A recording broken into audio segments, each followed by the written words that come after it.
नहीं बेटा, 2 दिन है हमारे। और आपको पता है कि एरिया काफ़ी है, लेकिन कोशिश करेंगे इंशाल्लाह जितना हो सके। करना तो सारा ही है। 2 दिन में ना हो सका तो कल लंबा दिन सही। कल कल फिर 5 बजे, 5 नहीं बजेंगे, फिर हो सकता है 6-7 बजे, 5 बजे। डिनर भी, हाँ, तो जाहिर बात है अगर उससे 5 बजे के ऊपर जाएगी तो इंशाल्लाह हम आपको डिनर भी करवाएंगे। ना भी हो उसके बावजूद कल आखिरी दिन होगा तो इंशाल्लाह हम आपको डिनर करवाएंगे। ले बेटा, chapter number 4, chief executive and other officer. ये पहले चैप्टर नंबर 3 का ही हिस्सा हुआ करता था, अब इसको अलहदा कर दिया। बड़ा छोटा सा चैप्टर है चीफ एग्जेक्टिव। याद करें मेरे बच्चे, हमने डिस्कस किया था कि कंपनी बनाने वाले कंपनी बनाते हैं, और कंपनी जिस दिन बन जाती है कंपनी खुद से एक इंसान बन जाती है। और हमने डिस्कस किया था इस इंसान के मैनेजमेंट और कंट्रोल हमने सपुर्द कर दिया था बोर्ड ऑफ डायरेक्टर्स के। तो डायरेक्टर इस कंपनी को मैनेज करेंगे। अब मेरे बच्चे, डायरेक्टर्स जब हमने अपॉइंट कर दिए, और याद है ना वो सारे ये डायरेक्टर कहाँ से अपॉइंट हो रहे होंगे, हमेशा मेंबर में से, सिवाय 4 एक्सेप्शन के। तो 4 एक्सेप्शन भी थे इसकी। तो ये जो डायरेक्टर्स हैं ये कंपनी को अब मैनेज करेंगे, चलाएंगे, लेकिन यहीं पे एक कानूनी रिक्वायरमेंट है, याद रखिएगा। ये हमारी ख्वाबदीद नहीं होती कि हम करें या ना करें। कानून ने कह रखा है कि डायरेक्टर्स अपना एक सबॉर्डिनेट अपॉइंट करेंगे, जिसको हम chief executive of the company कहेंगे, जो डायरेक्टर्स की बिहाफ पे कंपनी को मैनेज करेंगे। मैं दोबारा बता दूं, ये आपकी मर्जी नहीं कि चीफ एग्जेक्टिव अपॉइंट करो या ना करो। ये ऐसे ही है जैसे अभी हमने एमएनए अपॉइंट कर दिए कि जाओ भैया मुल्क के मामला को चलाओ जाके, हमने यहाँ पे इलेक्ट करके भेज दिए। अब वो उनकी मर्जी है, वो प्राइम मिनिस्टर या सीएम अपॉइंट करें या ना करें, एमपीएस सीएम अपॉइंट ना करें और एमएनए एमपीएफ जो प्राइम मिनिस्टर है वो अपॉइंट ना करें। नहीं नहीं, उन्होंने करना ही करना है।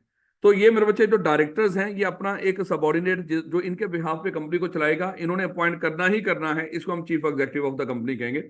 अब डायरेक्टर देखो, चीफ एग्जेक्टिव को अपॉइंट करेंगे डायरेक्टर, ये डायरेक्टर्स की स्वाबदीद है मेरे बच्चे, ये डायरेक्टर्स का सबॉर्डिनेट है, ये डायरेक्टर्स का एजेंट है। वो जो काम हमने डायरेक्टर्स को दिया था तुम लोगों ने करना है, अब डायरेक्टर खुद करने की बजाय किसी और से करवा सकते हैं। तो ये एक्चुअली किनका एजेंट है? ये डायरेक्टर्स का एजेंट है।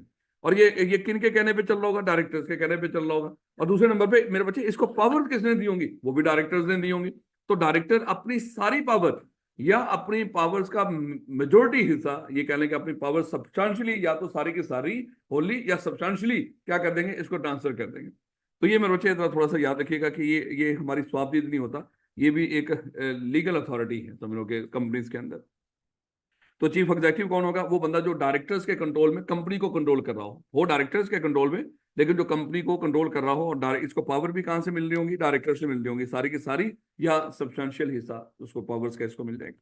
ये बेटा अगली बात, restriction on appointment in liberty. अब यहाँ पे याद रखिएगा, हो सकता है पेपर के अंदर वो कहे कि सीएफई किसी मिस्टर ए को चीफ एग्जेक्टिव अपॉइंट करने जा रही है, लेकिन सीएफई की जो मैनेजमेंट है, जो बोर्ड ऑफ डायरेक्टर है, उसको ये नहीं पता कि कौन वो लोग हैं जो चीफ एग्जेक्टिव बनने के लिए अहल नहीं होते।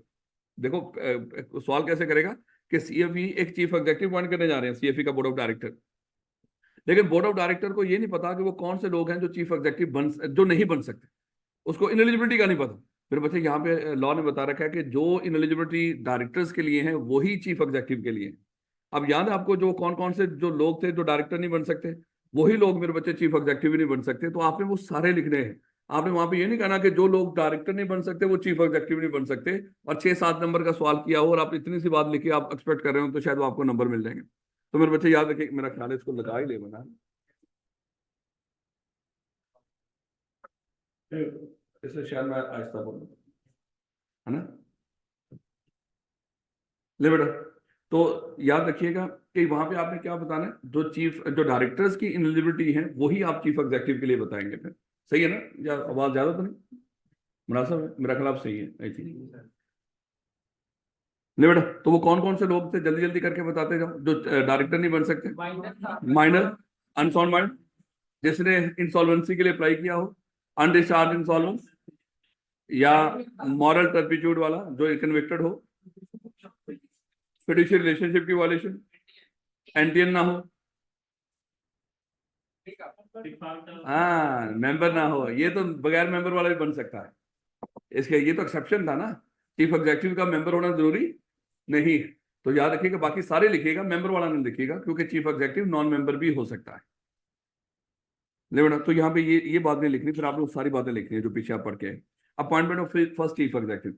देखो मेरे बच्चे, जो जैसे मामला डायरेक्टर्स के चल रहे होंगे उसी तरह के चीफ एग्जेक्टिव के हैं, लेकिन याद रखना एक चीज बस दिमाग में रखिएगा कि ये डायरेक्टर्स का नुमाइंदा है, ये मेंबर्स का नुमाइंदा नहीं, इसको डायरेक्टर ने अपॉइंट करना है। अब अगली बात है कि मुझे एक चीज बताओ, जो कंपनी के फर्स्ट डायरेक्टर थे, जो कंपनी के फर्स्ट डायरेक्टर थे, उनको कौन अपॉइंट करता? हाँ, subscriber to the memorandum at the time of incorporation ही उनके नाम दे दिया करते थे।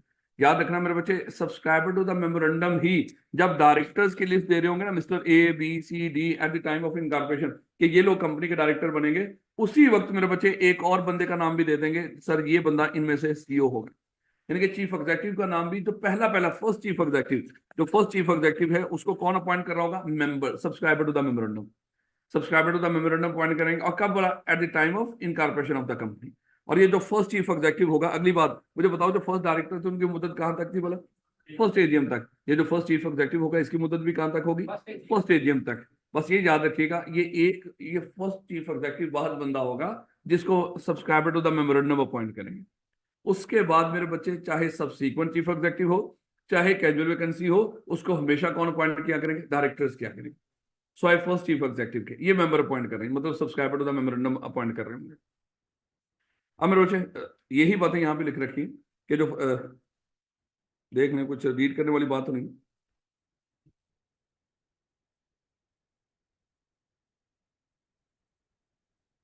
ले बेटा, सब appointment of subsequent chief executive. अच्छा, जो फर्स्ट चीफ एग्जीक्यूटिव कब जाके रिटायर होगा? First AGM।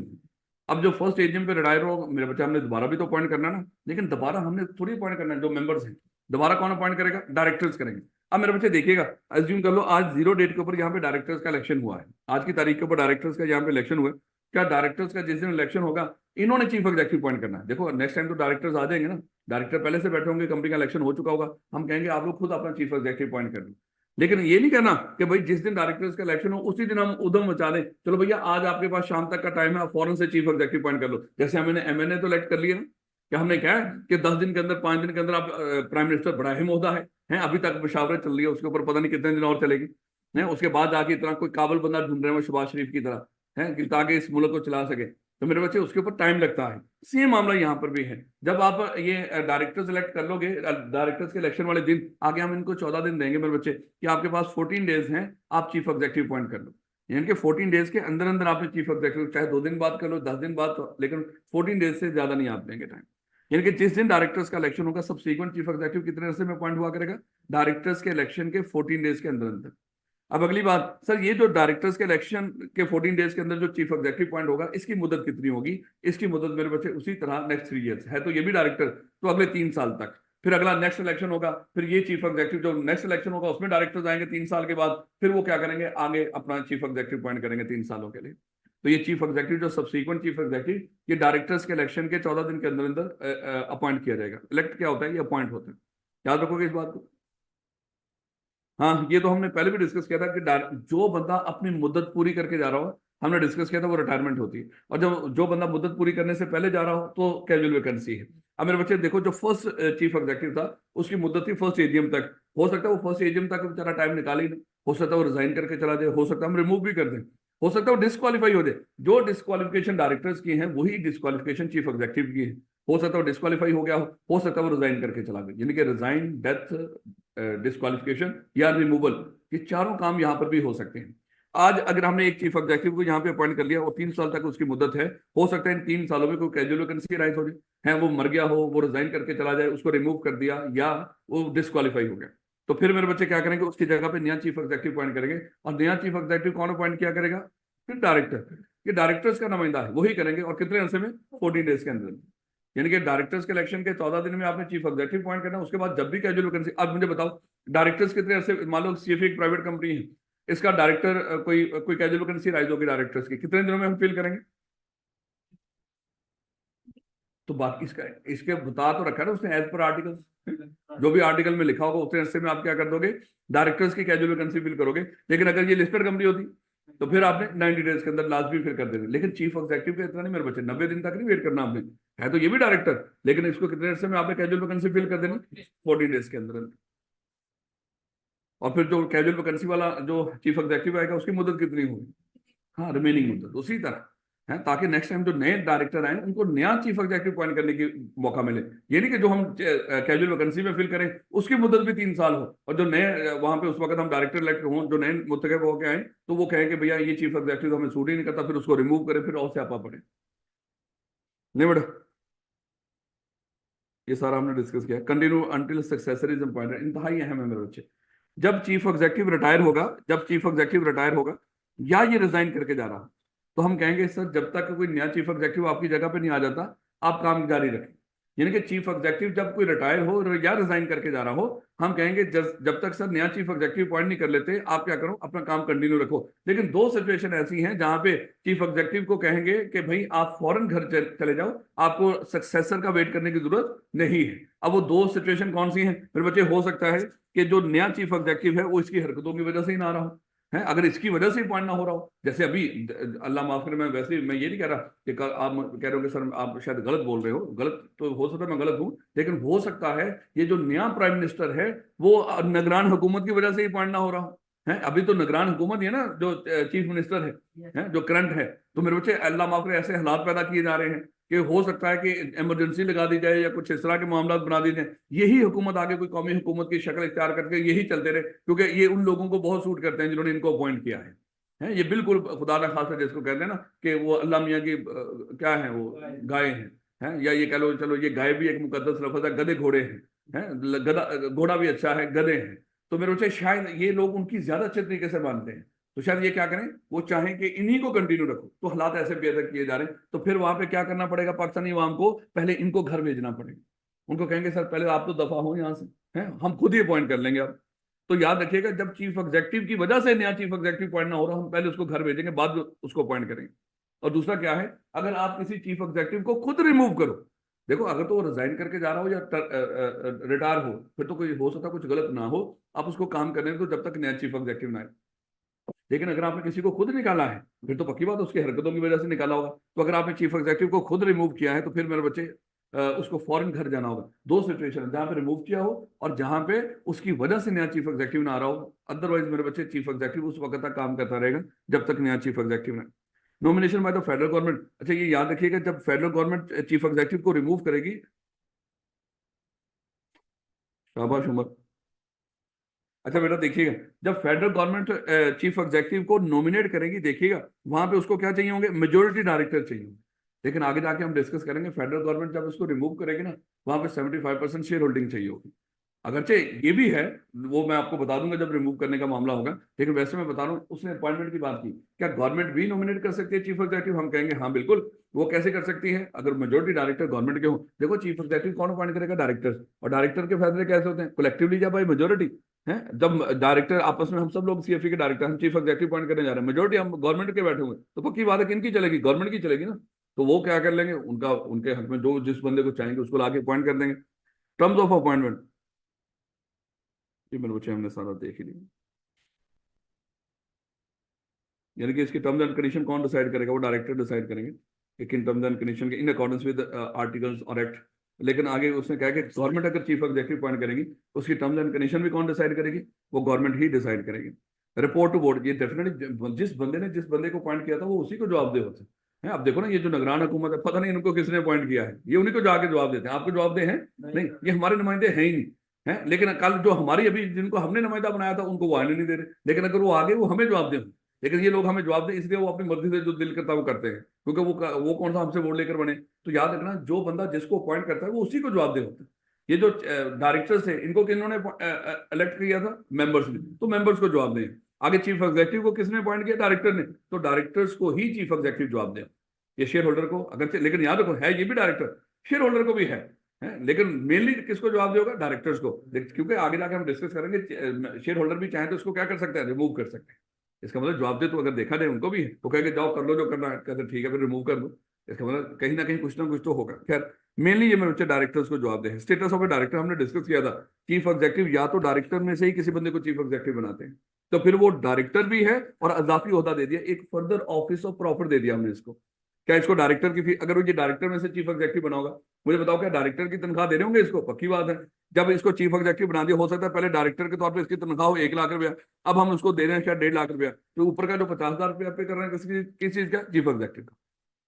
तो मेरे बच्चे इसका और दूसरा बता रहा था कि डायरेक्टर में से चीफ एग्जेक्टिव पॉइंट होगा, ये डायरेक्टर भी है, चीफ एग्जेक्टिव भी है, और चीफ एग्जेक्टिव को इजाफी ओहदा मिल गया। ये डायरेक्टर अपनी जगह पे है चीफ एग्जेक्टिव, लेकिन मेरे बच्चे हमने डिस्कस किया था अगर बाहर से लाके किसी बंदे को चीफ एग्जेक्टिव पॉइंट कर लो तो वो मेरे बच्चे डायरेक्टर ही होगा, क्योंकि हमने डिस्कस किया था डायरेक्टर कौन होगा, जो डायरेक्टर की पोजीशन पे हो, डायरेक्टर वाले फंक्शन परफॉर्म कर रहा हो, तो वो मेरे बच्चे डायरेक्टर है, जो डायरेक्टर की पोजीशन पे हो और डायरेक्टर वाले फंक्शन परफॉर्म कर रहा हो। लेकिन मेरे बच्चे अब देखो, ये डायरेक्टर की मीटिंग में बैठा हुआ, डिसीजन मेकिंग में इन्वॉल्व होगा, ऐसे होगा कि नहीं? तो इसका मतलब ये डायरेक्टर वाले काम कर रहा है तो डायरेक्टर ही है, अगरचे इसका नाम हमने चीफ एग्जेक्टिव रखा हो। याद हमने डिस्कस किया था, जो डायरेक्टर वाले काम कर रहा हो, डायरेक्टर की पोजीशन पे हो, नाम उसका जो मर्जी हो, वो डायरेक्टर ही है। इस बंदे का नाम चीफ एग्जेक्टिव है, लेकिन काम डायरेक्टर वाले कर रहा है, तो ये क्या कंसिडर होगा? ये डायरेक्टर ही कंसिडर होगा। ये बड़ा इंतहाई अहम, super duper important, chief executive को रिमूव कैसे किया जा सकता है। देखो मेरे बच्चे, जब डायरेक्टर्स को रिमूव करने की बात होती थी ना, डायरेक्टर को डायरेक्टर रिमूव नहीं कर सकते थे, याद रखिएगा। डायरेक्टर को मेंबर रिमूव करते थे, चाहे वो मेंबर कोई आर्टिफिशियल पर्सन हो, चाहे वो मेंबर आम नेचुरल पर्सन हो, चाहे कोई गवर्नमेंट हो। लेकिन मेंबर्स कैसे रिमूव करते थे, वो जो तरीकाकार था रिमूवल का, कि इलेक्टेड डायरेक्टर है कि नॉन इलेक्टेड है। इलेक्टेड है तो लास्ट वोट जो हुए थे उससे कंपेयर करके निकालते थे, उसको रेजोल्यूशन के जो अगेंस्ट पढ़ते थे। अगर वो जो नॉन इलेक्टेड है तो फिर हम एवरेज वोट निकाल के जो रेजोल्यूशन के अगेंस्ट वोट पढ़ते थे उससे कंपेयर करते थे। लेबर चीफ एग्जेक्टिव को रिमूव करने का खास तरीकाकार है, वो वाला तरीकाकार नहीं जो हमने वहां पे पढ़ा। इसके लिए कहता है मेंबर भी रिमूव कर सकते हैं चीफ एग्जेक्टिव को, डायरेक्टर भी और गवर्नमेंट भी। अगर मेंबर रिमूव करना चाहे तो मेरे बच्चे मेंबर को स्पेशल रेजोल्यूशन चाहिए। इसका मतलब क्या हुआ, वो जो डायरेक्टर को रिमूव करने का तरीकाकार था ना, कि उसी तरह वोट काउंट होंगे जिस तरह डायरेक्टर्स का इलेक्शन हुआ था, फिर जो रेजोल्यूशन आई होगी उसके फेवर अगेंस्ट में देखेंगे। नहीं नहीं, ऐसे नहीं है। जब भी आपने चीफ एग्जेक्टिव को रिमूव करना होगा, तो अगर कोई किसी रेजोल्यूशन पेश कर भी दी हो, तो वो रेजोल्यूशन कैसे पास होगी? स्पेशल रेजोल्यूशन से। किसी वोट शोट के साथ आपने कंपेयर नहीं करना है इसको। स्पेशल रेजोल्यूशन, और स्पेशल रेजोल्यूशन का आपको पता ही कौन सी होती है बात, ऐसी रेजोल्यूशन जो मेंबर्स की जनरल मीटिंग में पास हो, जिसका 21 दिन पहले नोटिस दिया गया और मेंबर्स की 3/4 मेजोरिटी से पास हो रही है। देखो बेटा, क्या मेंबर सर ये मेंबर ही रिमूव कर सकते हैं? नहीं, डायरेक्टर भी रिमूव कर सकते हैं। तो डायरेक्टर कैसे रिमूव करेंगे? 3/4 मेजोरिटी से। तो ये याद रखिएगा, ये गलती ना करना कि 3/4 मेजोरिटी यहाँ पर भी है, शायद ये डायरेक्टर्स की स्पेशल रेजोल्यूशन। तो मेरे बच्चे, डायरेक्टर्स की स्पेशल रेजोल्यूशन नहीं होती, वो क्या होती है? सिर्फ बोर्ड रेजोल्यूशन ही होती है। और गवर्नमेंट भी रिमूव कर सकती है। तो गवर्नमेंट कैसे रिमूव करेगी? अगर गवर्नमेंट के पास 75% शेयर होल्डिंग है, मतलब अगर देखा जाए स्पेशल रेजोल्यूशन वाली बात ही करें। लो बेटा, तीन तरीके से चीफ एग्जेक्टिव को रिमूव किया जा सकता है: स्पेशल रेजोल्यूशन, डायरेक्टर 3/4 मेजोरिटी से, या गवर्नमेंट उसको 75% शेयर होल्डिंग के साथ। अब पेपर में वो कहेगा, अब जैसे सिनेरियो उसने नीचे दे रखा है क्वेश्चन, वो कहेगा कि अज्यूम कर लो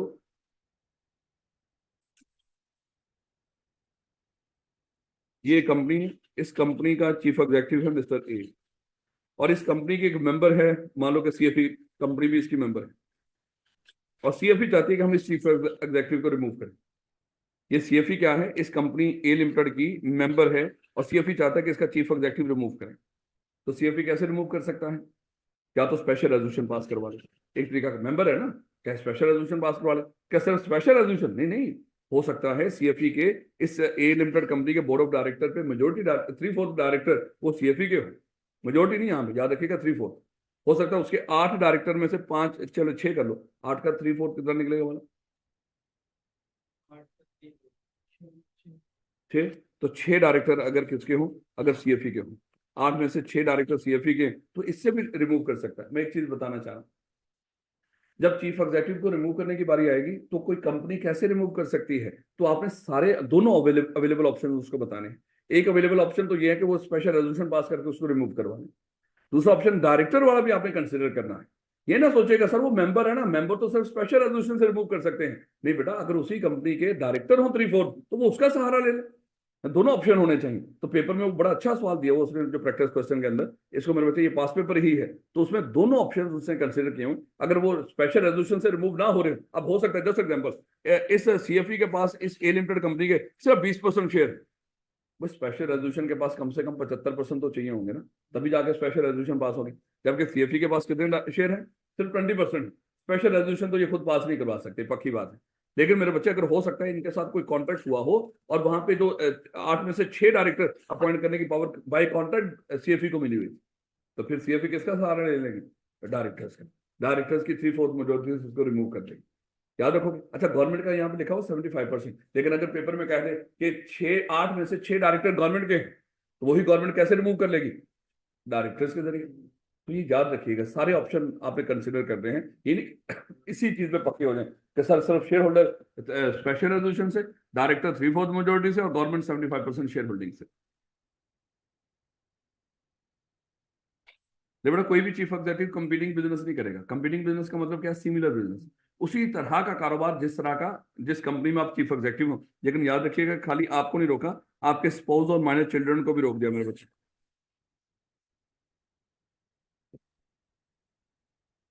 कहता है in case of a public company, इसका मतलब एक तो पहले प्राइवेट कंपनी में अगर आप चीफ एग्जीक्यूटिव हो ना, फिर उस तरह का कारोबार कर लो, कोई दिक्कत नहीं।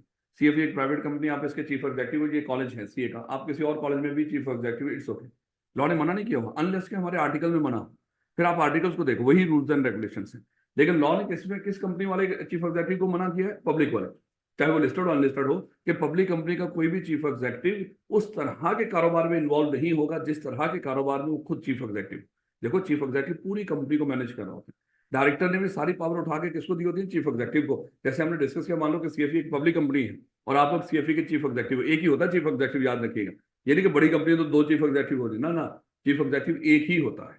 जैसे अभी हम प्राइम मिनिस्टर तो पूरा एक ही है ना मेरे बच्चे, है तो वो चाहे मुल्क अब इंडिया इतना बड़ा है, हमारे से कई गुना बड़ा है, क्या उसके दो तीन प्राइम मिनिस्टर हैं? एक ही होता है, ये भी सेम एक ही होगा।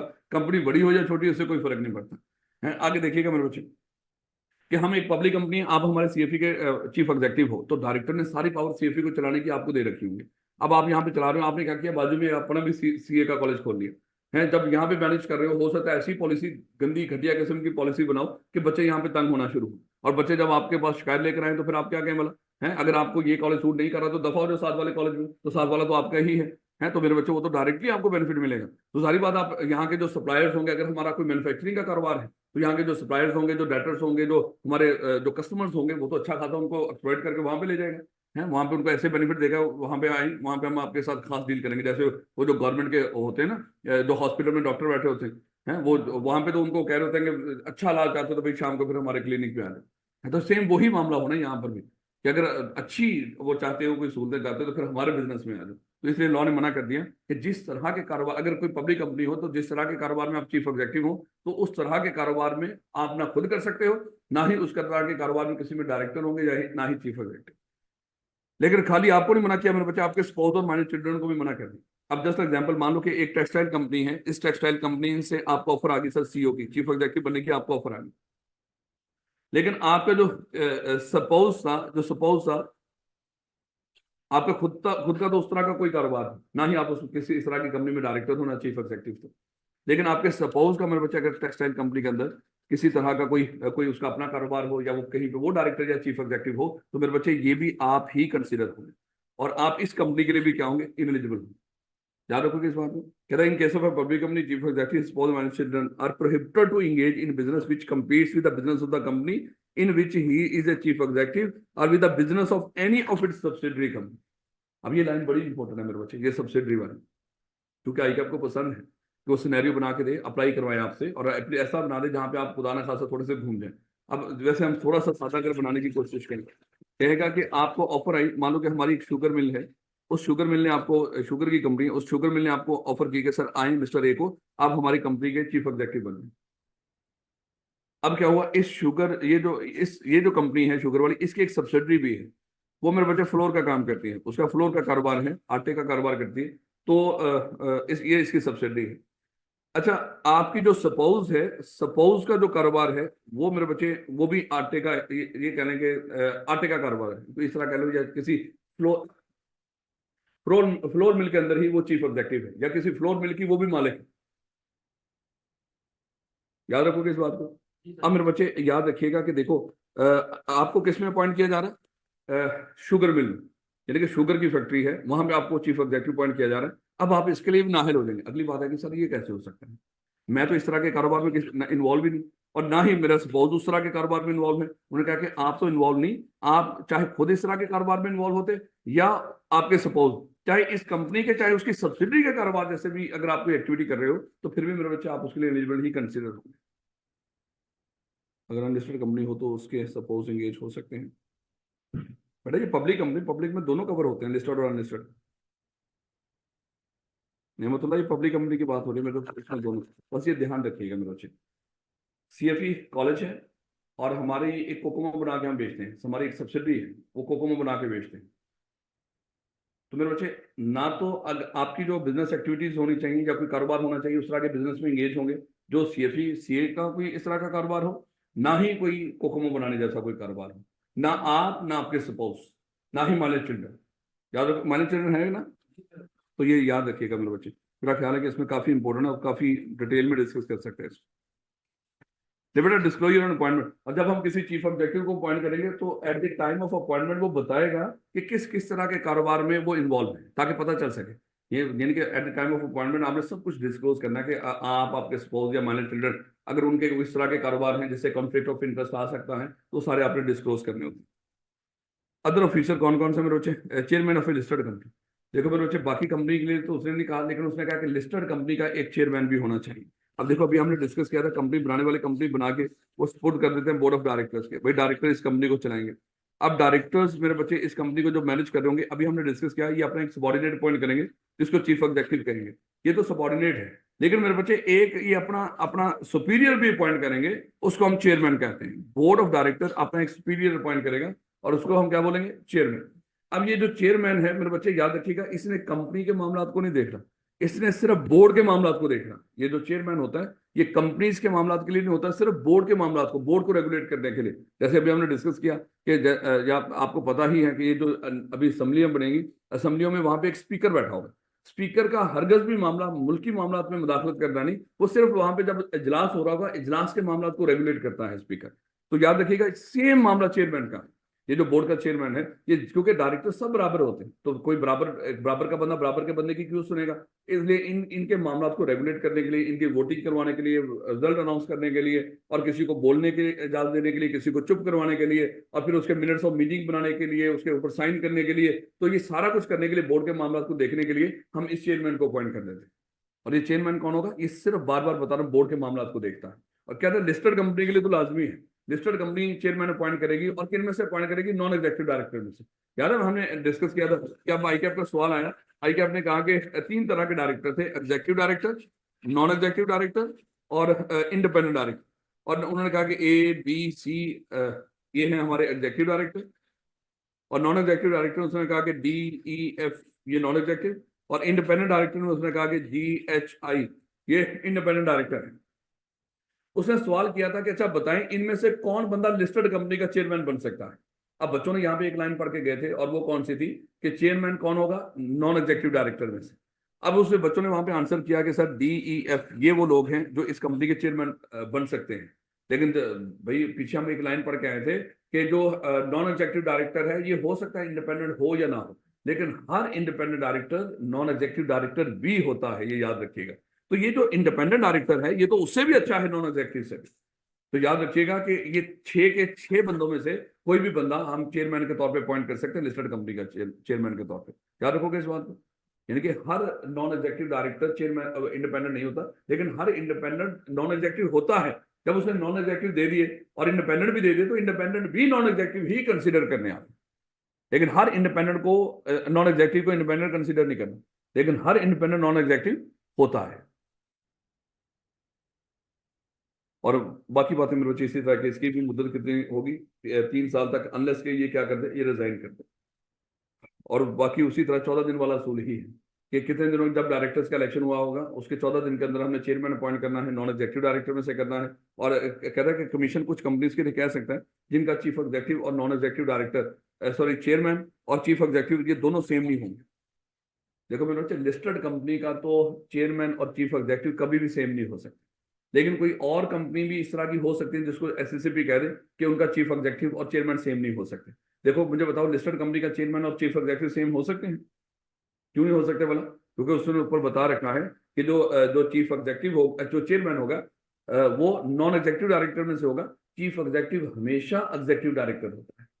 ये नॉन एग्जीक्यूटिव का तो सवाल ही पैदा नहीं होता। ये वो बंदा जो हर रोज कंपनी के मामला को आके देखता है, जो डेली कंपनी की मैनेजमेंट को संभालता है। तो चीफ एग्जीक्यूटिव कभी नॉन एग्जीक्यूटिव भी नहीं होता। इंडिपेंडेंट तो चलो बड़ी की दूर की बात है, वैसे अगर हम बात करें, चीफ एग्जीक्यूटिव हमेशा क्या कंसिडर होगा? Executive director. बेटा उसके बाद public company required to have secretary. देखो यहाँ पे लिस्टेड की नहीं बात कर रहा है, यहाँ पे पब्लिक कंपनी की बात कर रहा है कि हर पब्लिक कंपनी एक कंपनी सेक्रेटरी भी अपॉइंट करेगी। और इसकी क्वालिफिकेशन उसने यहाँ पे बता नहीं रखी। वो कहते हैं कि जो भी होंगी हम बता देंगे, लेकिन फिलहाल आपका एक सेक्रेटरी आदमी होना चाहिए। और सर सेक्रेटरी करेगा क्या? ये वो मेरे बच्चे सेक्रेटेरियल जिम्मेदारियां पूरी करेगा। अगली बात आती है सर सेक्रेटेरियल जिम्मेदारियां क्या होती है? मेरे बच्चे लीगल कंप्लाइंस। मेनली इस सेक्रेटरी का काम होता है कि कंपनी कहीं पे भी कोई ऐसी एक्टिविटी ना कर रही हो जो अगेंस्ट द लॉ हो। तो जितनी कानूनी रिक्वायरमेंट्स हैं, देखें कंपनी बनाने के लिए कौन सी रिक्वायरमेंट्स पूरी करनी थी, फिर मीटिंग करवाने के लिए कौन सी रिक्वायरमेंट्स होती हैं, फिर अगर आप मीटिंग हुई हो, मिनट्स ऑफ मीटिंग को कहाँ पे हमने रखना है, कितने सालों तक रखना है, अगर बोर्ड मीटिंग है कितने सालों तक रखना है, उसके मिनट्स ऑफ मीटिंग को जनरल मीटिंग उसको कैसे रखना है, और जब जनरल मीटिंग होनी है स्पेशल रेजोल्यूशन उसके लिए क्या रिक्वायरमेंट्स चाहिए होंगी, कितने दिन पहले नोटिस भेजना है, और कौन कौन सी बुक्स ऑफ अकाउंट्स हमने रजिस्टर्ड ऑफिस में मेंटेन करनी है, वो जो हमने डिस्कस की थी सिक्योरिटीज हैं, मॉर्गेज जो चार्जेस उनके रजिस्टर मेंटेन करने हैं। और फिर हमने जगह जगह पे डिस्कस किया था कि जब कोई स्पेशल रेजोल्यूशन हो तो 30 दिन के अंदर हमने रजिस्ट्रार को फाइल करनी है। ये सारी जितनी भी लीगल कंप्लायंस हैं ये सारी कौन कर रहा होगा? ये सेक्रेटरी कर रहा होगा। तो मेरे बच्चे सेक्रेटरी अगर वो पेपर में पूछ ले तो जितना कानून आपने पढ़ रखा है ना कि ये काम भी करेगा ये काम भी, सब उसमें बीच में लिख दीजिएगा। 21 दिन पहले नोटिस भी यही भेजता, कोरम भी यही देख रहा होता, पूरा है सब कुछ यही देख रहा होता। और ये एडवाइस करता है बोर्ड ऑफ डायरेक्टर को कि सर यहाँ पे यहाँ बड़ा से जब डायरेक्टर इलेक्शन होने जा रहा हो तो इलेक्शन से कितने दिन पहले नंबर ऑफ सीट्स फिक्स की जाती है? 35 दिन पहले। तो उनको कौन बता रहा होगा भैया 35 दिन सर देखिएगा, अगर फलानी तारीख को इलेक्शन करवाना है तो फिर इतने इस तारीख तक नंबर ऑफ सीट्स फिक्स कर दें, नहीं तो फिर और अगर उन्होंने फिक्स कर दी हो, गलत फिक्स कर दी हो, अब उसको बढ़ाना चाहते हो हैं, वो उनको बताएगा सर अब आप नहीं बढ़ा सकते, अब आपके हाथ से मामला निकल गया, अब हमें मेंबर्स की जनरल मीटिंग बुलानी पड़ेगी। ये सब कौन गाइड कर रहा होगा? सेक्रेटरी। तो आप बन सकते हो ना कंपनी सेक्रेटरी। हाँ तो कानूनी जब देखो आजकल लोग बथेरे हैं, जब आर्टिकल्स कर रहे हैं वो कॉर्पोरेट में कर रहे हैं। जब कॉर्पोरेट में वो आर्टिकल्स कर लोगे तो बड़ी आसानी से इंशाल्लाह आप कल कंपनी सेक्रेटरी बन जाएगा। बहुत अच्छा ओहदा होता है, याद रखिएगा। जैसे ये वजारतें हैं ना, वजारतों में सेक्रेटरी होते हैं मरियम नवाज अभी जैसे वो अनाउंस हुई, नामजद हुई है, उसने सबसे पहले जो जितनी भी वजारतें उनके सेक्रेटरीज को बुलाया है, क्या इधर मुझसे मीटिंग करें। वो मेन बंदे जो उस सारी वजारत के मामला को संभालते हैं। कौन सा? तो बाकी वहां पे क्या खुदा ना खासा तू वेला बैठ के खाएगा? क्या कर हैं? आज इसको लग रहा है मैं चार्टर्ड अकाउंटेंट बन जाऊंगा ना फिर वेलियां। ना ना मेरे बच्चे ये तो भूल जाओ आप। लिस्टेड कंपनी में देखिए हम जैसे कि जितना भी वेला खा रहे हैं, सर आप भी तो वेले खाते हैं सर, सारा दिन स्कूल से कुर्सी पे बैठे हैं। अब बोलती बंद हुई पड़ी है, टकोर कर करके यहाँ तक आते हैं। मैं ये नहीं कहता अल्लाह माफ करे, अल्लाह ताला का शुक्र है, अल्लाह ताला ने एक मुकद्दस उस काम पे लगा रखा है। लेकिन सर इतना भी मुकद्दस नहीं है, बसेरा पैसे लेते हैं और शर्म तो नहीं आ रही जो दे रखे हैं आप लोगों ने। लेकिन बहर listed company to have share, वैसे मजाक कर रहा हूं, listed company to have share registrar.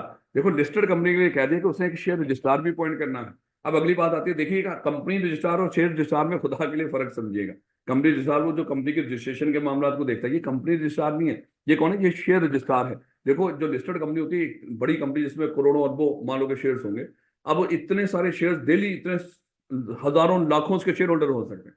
इतने सारे शेयर होल्डर के 100 पंगे होंगे। अब देखो ना घर में 2-4 बच्चे हों तो 100 पंगे होते हैं। अगर कॉलेज के जितने स्टूडेंट नंबर ऑफ स्टूडेंट्स बढ़ रहे हो पंगे भी बढ़ रहे होते हैं। तो वहां पे जितने नंबर ऑफ शेयर होल्डर बढ़ रहे होंगे उनके भी होंगे। किसी शेयर होल्डर के बेगम ने घर में आग लगा दी और उसकी वजह से उसके सारे शेयर जल गए हैं, या उसने क्या किया वो रूट के चलेगी, उसने सारे डॉक्यूमेंट्स इकट्ठे किए, सारे साथ ही ले गया, अब उसके पास कुछ भी नहीं है। 100 हो सकते हैं। वैसे मैं कह रहा हूँ या हो सकता है कि खुदा ना खास्ता तो वैसे गूंगे हूँ, बेगम ने कहा घर चेंज करो, मैं इसमें नहीं रहूंगा, घर की शिफ्टिंग हो रही थी उसमें बेचारे सारे डॉक्यूमेंट्स गुम गए। 100 स्यापा होता है मेरे बच्चे। अब आप कहेंगे सर सीधा सीधा बेगम का ही सारा कसूर है हर जगह पे, लेकिन मेरा मेरा जो आर्टिकल्स है ना, जो मेरी कंप्लीशन का लेटर है वो मुझे मिल ही नहीं रहा है। नहीं मैं एग्जाम तो नहीं दे रहा, लेकिन मैं वही जो चीजें मेरे साथ हुई मैं वही आपके साथ शेयर कर रहा हूँ। लेकिन बहरहाल मैं वैसे ये नहीं कि आग लगाई थी वहां पे, लेकिन मैं वैसे बता रहा हूँ कि मुझे मिल नहीं रहा, बड़ा दुख होता है मुझे। मैं कल वैसे तो नहीं, कोई नौकरी तो नहीं उस तरह की करने की इरादा भी नहीं, लेकिन फिर भी कम से कम वो कंप्लीशन का लेटर तो मेरे पास होना चाहिए ना कि मेरे आर्टिकल्स कंप्लीट हैं। अल्लाह का शुक्र वो तो फाइनल की कई टाइम पेपर भी पास है, तो इसका मतलब है कि वो आर्टिकल्स हो तो आप अटेम्प्ट दे सकते हो, कम से कम ये भी सबूत है। लेकिन शुक्र है कि आपने वो भेज दिया करती है फर्म, डायरेक्टली भी भेज देती है उसकी कंप्लीशन की नोटिफिकेशन देती है उसको कि ये हमारा जो ट्रेनिंग इसके आर्टिकल्स कंप्लीटेड है। मेरे बच्चे बिल्कुल। लेकिन हम जहाँ पे चीज़ों की हिफाजत करेंगे या जहाँ पे आके बाहर कमाएं हैं, उसके बाद चीज़ों की हिफाजत करते फिर यही काम पे रह गए बस हैं। चलें खैर देखिएगा मेरे बच्चे। तो शेयर रजिस्ट्रार, अब ये शेयर रजिस्ट्रार क्या करेगा? शेयर्स के मामला को देखेगा। कोई शेयर कोई डुप्लीकेट लेने आ गया तो हम इसी को रेफर कर देखें। अगर सीएफई एक लिस्टेड कंपनी है, हमने आप लोगों को शेयर रजिस्ट्रार के तौर पे अपॉइंट कर लिया, आप लोग चार्टर्ड अकाउंटेंट, आपकी फर्म है, ये चार्टर्ड अकाउंट फर्म मोस्टली ये काम करती है। तो हमने आपकी फर्म को शेयर रजिस्ट्रार के तौर पे अपॉइंट कर लिया। उसके बाद जब कोई बंदा डुप्लीकेट के लिए आएगा, अलॉटमेंट के लिए आएगा, या कोई किसी तरह का किसी का कोई ट्रांसमिशन का इशू होगा, या कोई डिविडेंड के इश्यूज होंगे, हम सारे किसको रेफर कर रहे होंगे? आपको रेफर कर रहे होंगे। याद है जब हमने डिस्कस किया था कि जब लिस्टेड कंपनी डिविडेंड पे करेगी, वो पेइंग एजेंट भी अपॉइंट कर सकती है, या शेयर रजिस्ट्रार को भी कह सकती है कि भाई आप डिविडेंड पे कर दो। Bar on a point of, bar का मतलब क्या होता है? रिस्ट्रिक्शन। रिस्ट्रिक्शन है on a point of appointment of sole purchase sale agent. Sole का मतलब क्या? एक बंदा परचेज या सेल एजेंट। देखो मेरे बच्चे, लॉ ने मना कर दिया कि अगर आप एक कोई कंपनी हो, अगर आप कोई कंपनी हो, ना तो आपका कोई सोल सेल एजेंट होना चाहिए, और ना ही आपका कोई सोल परचेज एजेंट होना चाहिए। यानी कि लिस्टेड कंपनी, खासतौर पे बड़ी कंपनीज होती है मेरे बच्चे, इस तरह की कंपनीज के लिए, बल्कि उसने लिख दिया नो कंपनी, ये खाली लिस्टेड के लिए नहीं मेरे बच्चे, सबके लिए रखा हुआ है बेटा। तो कोई भी कंपनी, उसने कह दिया कि उसकी ना तो कोई सोल परचेज एजेंट होगा, ना ही उसका सोल सेल एजेंट होगा। अब ये क्यों मना कर दिया मेरे बच्चे? अब मान लो कि सीएफई एक बड़ी कंपनी है, ये बथेरा मटेरियल परचेज करती है, जिससे कोई चीज बना के आगे बेचती है। लेकिन सीएफई ने क्या किया, मटेरियल खरीदने के लिए एक कंपनी की जिम्मेदारी लगा दी, कोई एक्स लिमिटेड है, इसको कह दिया कि भाई आप ही हमारे लिए सारा मटेरियल परचेज करो। अब वो जितने सप्लायर हैं वो सारे किससे राब्ता करेंगे हमें मटेरियल बेचने के लिए? X limited. और एक्स लिमिटेड फिर वहां पे मनमानियां करेगी, हैं, लोगों को, लोग अपने इन बेचारे जो सप्लायर हैं उनका इस्तेहसाल करेगी, हैं, जो होगा ना, जिसको कहेगी हम तुझे 2 साल बाद पैसे देंगे, वो कहेगा भैया बिक तो जाए सामान, ठीक है सर 2 साल बाद दे दीजिएगा। लेकिन आप देखो ना, अगर इस ये जो मटेरियल परचेज करती है वो कई लोगों से परचेज कर रही होती, शायद इनका आपस में कंपटीशन होता। लेकिन इसने क्या कर दिया, एक परचेज एजेंट अपॉइंट कर दिया। अब जिसने भी हमें कोई सामान बेचना हो, किसके जरिए बेचेंगे? इस एक्स लिमिटेड के जरिए बेचेंगे। तो शायद एक्स लिमिटेड की मोनोपोली होगी मेरे बच्चे। इसी तरह हम जो सामान बना के बेच रहे हैं वो सारा सामान हम अपने इस वाई लिमिटेड कंपनी को बेचते हैं, इसको देते हैं, इसके थ्रू आगे डिस्ट्रीब्यूट करते हैं। तो हमने सेल के लिए सिर्फ वाई लिमिटेड को अपॉइंट कर लिया। अब जो बंदा हमारे पास आता है, सर ये सामान हमने आपसे खरीदा, हम कहते हैं जाओ जाके वाई से बात करो, वो हमारी सेल एजेंट है। अब जितने लोगों ने खरीदना कोई माल, वो वाई से ही बात करेंगे, इसका मतलब उसकी मोनोपोली हो जाएगी, है? तो इसलिए लॉ ने मना कर दिया कि कोई भी company sole purchase sale agent appoint नहीं करेगी। और मकसद क्या है? मोनोपोली से बचना। याद रखोगे इस बात को? हाँ, इसकी एक्सेप्शन है मेरे बच्चे। अगर ऐसी कंपनी जो मुल्क से बाहर इनकॉर्पोरेट होकर पाकिस्तान में काम कर रही हो और उसका मेजर बिजनेस पाकिस्तान में ना, तो वो अपॉइंट कर सकती है। अदरवाइज मेरे बच्चे, कोई चाहे बाहर से इनकॉर्पोरेट होकर पाकिस्तान में काम कर रही हो, चाहे कोई पाकिस्तानी कंपनी हो, अगर sole purchase sale agent appoint करना चाहती है तो उसको क्या करना पड़ेगा? एससीसीपी से इजाजत लेनी पड़ेगी।